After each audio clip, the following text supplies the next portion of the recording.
Kenapa sih kita membaca dengan begitu lambat? Nah, menurut penemu teori membaca cepat, Evelyn Wood, kita membaca begitu lambat karena pengalaman kita di waktu kecil. Pengalaman yang dimaksud di sini adalah kebiasaan dan sikap negatif kita ketika kita masih kecil. Misalnya, pada waktu kita kecil, kita malas membaca atau parenting di rumah kita itu tidak membiasakan kita untuk bersikap positif terhadap membaca, maka itu berpengaruh pada saat kita dewasa. Sehingga pada saat dewasa kita menjadi pembaca yang begitu lambat. Padahal dengan terampil membaca, specifically membaca cepat, maka itu akan meningkatkan keterampilan kita pada mata pelajaran, mata kuliah, atau skill-skill lainnya.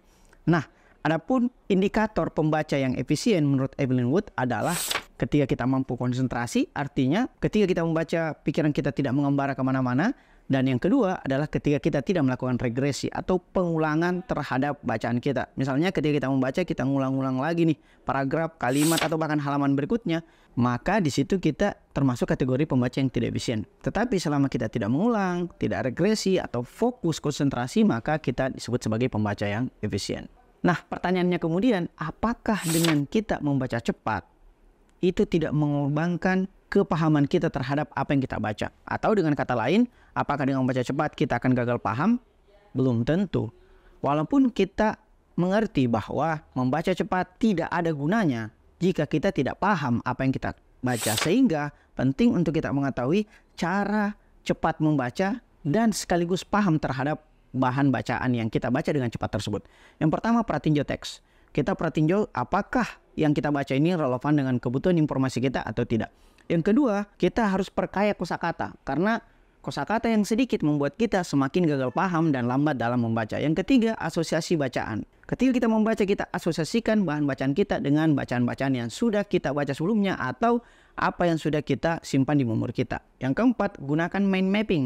Misalnya Tony Buzan menjelaskan mind mapping itu adalah bagaimana otak bekerja sehingga kita membaca secara cepat dan paham menggunakan mind mapping. Dan yang kelima adalah catat apa yang sudah kita baca. Misalnya dengan meresensinya atau memberikan anotasi atau dengan catatan-catatan yang bullet-bullet tertentu. Sudah mampu membaca dengan cepat, paham dengan bahan bacaan, ada satu hal yang penting yang jangan sampai kita lewatkan, yaitu apakah dengan membaca cepat, paham, kita tidak lupa. Nah, berikut adalah tips agar kita tidak mudah lupa bahan bacaan ataupun apa saja yang ingin kita ingat. Yang pertama, kita harus mengetahui cara kerja memori. Cara kerja memori itu ada 3. Pertama adalah storage, kita menyimpan seluruh apa yang masuk di memori kita. Yang kedua, encoding. Encoding itu adalah mengasosiasikan makna atau apa-apa yang kita ingat, kita simpan di file-file ingatan kita tersebut. Dan yang ketiga adalah recall. Kita baru kemudian mengingat apa yang sudah kita simpan dan apa yang kita asosiasikan di dalam memori ingatan kita. Nah, penting untuk kita mengetahui kurva lupa, bahwa semakin kita tidak mengulang apa yang sudah kita pelajari, maka semakin mudah kita lupa. Sehingga pengulangan secara berjangka itu menjadi begitu penting supaya kita tidak mudah lupa. Ada 3 tips agar kita tidak mudah lupa. Yang pertama, ingat dengan akronim. Misalnya PBNU. Itu adalah pilar negara. Pancasila, Bhinneka Tunggal Ika, NKRI, dan Undang-Undang Dasar. Yang kedua, kita dapat mengingat dengan musik, misalnya jingle-jingle tertentu. Nah, ketika kita kecil, kita menyanyikan sesuatu, kita masih lekat dengan ingatan terhadap nyanyian tersebut. Misalnya lagu-lagu anak-anak A, B, C, D, dan bla bla bla. Dan yang ketiga adalah ingat dengan rima, misalnya dalam puisi ataupun lagu-lagu tertentu. Kalau akhiran A terus, kalau akhiran I terus. Itu disebut sebagai mengingat dengan rima. Dan satu tambahan tips lainnya adalah kita gunakan istana memori. Seperti yang dilakukan oleh Sherlock Holmes. Kita menyimpan seluruh memori itu di istana memori kita dan membuatnya tidak mudah lupa.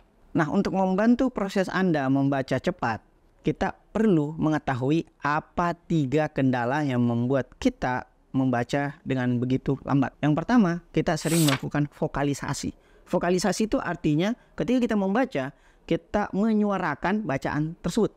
Misalnya ketika membaca Sapiens, kita baca tuh Sapiens, kata per kata, kalimat-kalimat, paragraf per paragraf, sehingga kita menjadi begitu lambat. Jadi sarannya jangan vokalisasi. Yang kedua yang membuat kendala dalam pembacaan kita adalah pikiran kita mengembara. Sehingga tipsnya adalah kita harus fokus terhadap bacaan kita. Pengembaraan atau menghayalkan sesuatu membuat kita terkendala dalam membaca cepat. Dan yang ketiga, regresi atau pengulangan. Ketika kita membaca dan mengulang bahan bacaan kita, itu artinya kita tidak dapat membaca dengan cepat. Sehingga sarannya adalah ketika kita membaca, jangan mengulang-ulang bacaan, baik itu kata per kata, paragraf per paragraf, apalagi halaman per halaman. Nah, untuk mendukung proses pembelajaran Anda dalam hal ini membaca cepat, berikut ada 6 tips membaca cepat. Yang pertama, tes dulu kemampuan kecepatan membaca Anda. Gunakan stopwatch, baik itu di HP ataupun di perangkat digital lainnya, kemudian tes. Di dalam 1 menit itu berapa kata yang teman-teman mampu baca. Manusia normal bisa membaca sampai 200 kata per menit. Ketika kita di bawah 100 kata per menit, itu artinya kita adalah pembaca yang lambat. Tetapi poin plusnya adalah membaca sama dengan keterampilan lain, itu dapat kita tingkatkan melalui latihan yang terencana.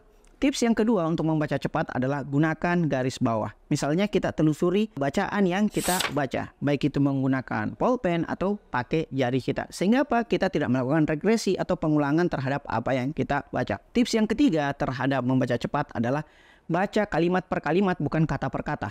Ketika kita baca kata per kata, apalagi huruf per huruf dalam hal ini mengeja, maka kita akan menjadi lambat dalam membaca. Sehingga baca keseluruhan kalimat atau bahkan lebih bagusnya lagi, baca keseluruhan paragraf dan dapatkan ide pokoknya. Yang keempat, tips membaca cepat adalah lakukan visualisasi. Karena otak kita dirancang untuk menangkap gambar, bukan menangkap teks. Sehingga ketika kita membaca, visualisasikan apa yang kita baca. Gunakan mind mapping ataupun gambar-gambar tertentu grafik untuk mempermudah pemahaman baca cepat Anda. Tips yang kelima adalah temukan tempat yang tenang. Secerdas apapun kita, ketika kita menghadapi distraksi di samping kita, maka kita akan terganggu, fokus kita akan buyar sehingga kita tidak konsentrasi. Dan tips yang keenam adalah meluangkan waktu, bukan mencari waktu luang. Apa bedanya? Meluangkan waktu adalah kita menyusun schedule untuk membaca di jam tertentu, bukan mencari-cari waktu luang agar kita dapat membaca. Nah, itulah 6 tips membaca cepat. Terima kasih. Wassalamualaikum warahmatullahi wabarakatuh.